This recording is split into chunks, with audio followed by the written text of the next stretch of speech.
अच्छा जी, आज हम आपको जो है ना डायलिसिस के बारे में जो मिसकंसेप्शंस हैं, लोगों के गलत ख्यालात हैं, वो हम बताएंगे कि डायलिसिस से जो लोग डरते हैं, डायलिसिस स्टार्ट नहीं करवाना चाह रहे, या डायलिसिस कहते हैं कि कोई ऐसी मोडिलिटी है कि कोई एक बार करा लिया तो दोबारा कराना पड़ेगा, या डायलिसिस करा के तो पेशेंट की ज़िंदगी ख़राब हो जाती है।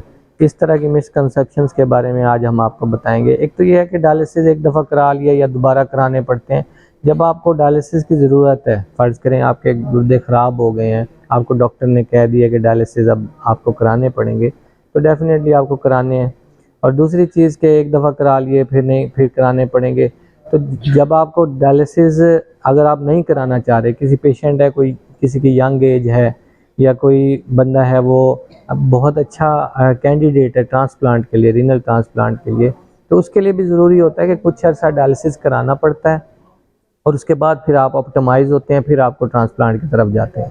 हाँ, ये होता है कि कभी बहुत ज़्यादा ओल्ड एज है या किसी भी वजह से आपका डायलिसिस जो है ना होना ज़रूरी है और आप ट्रांसप्लांट की तरफ नहीं जा सकेंगे, तो उसमें आपको डायलिसिस कराना पड़ेगा। और ऐसा कुछ नहीं है कि डायलिसिस कराया तो आप रोज़मर्रा के काम नहीं कर सकते, या डायलिसिस कराने से आपकी ज़िंदगी ख़राब हो जाएगी।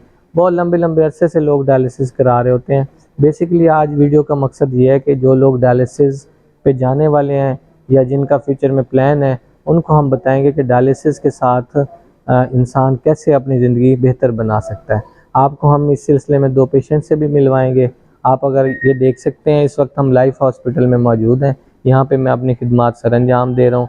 यहाँ पे 2 रैंडमली हम किसी मरीज़ों से आपको मिलवा देते हैं और उनका डायलिसिस हमारे पास काफ़ी अरसे से हो रहा है। तो ये डिफरेंट मरीज़ हैं जो आपके सामने लगे हुए हैं, आपको यहाँ पे हम इनसे मिलवाते हैं।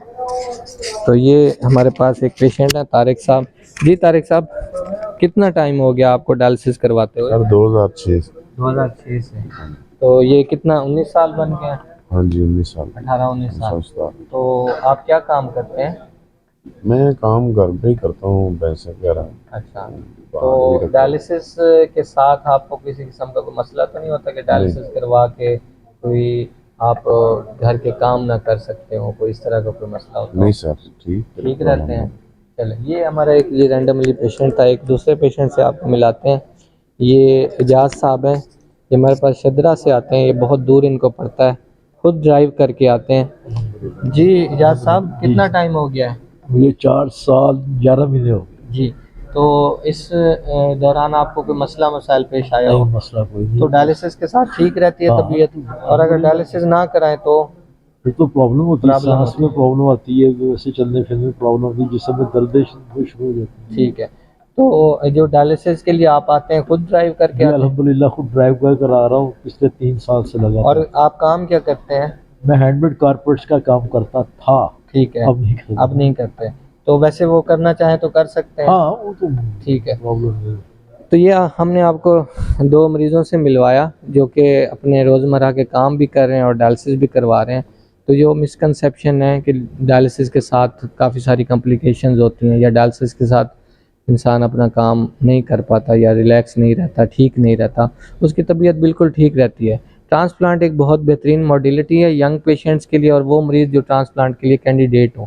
हाँ, किसी वजह से कोई ओल्ड एज है या कोई ऐसी भी वजह जिसकी वजह से ट्रांसप्लांट आप नहीं करवा सकते, तो उनमें फिर ये डायलिसिस एक मॉडलिटी है जो आपको करनी पड़ती है। Thank you.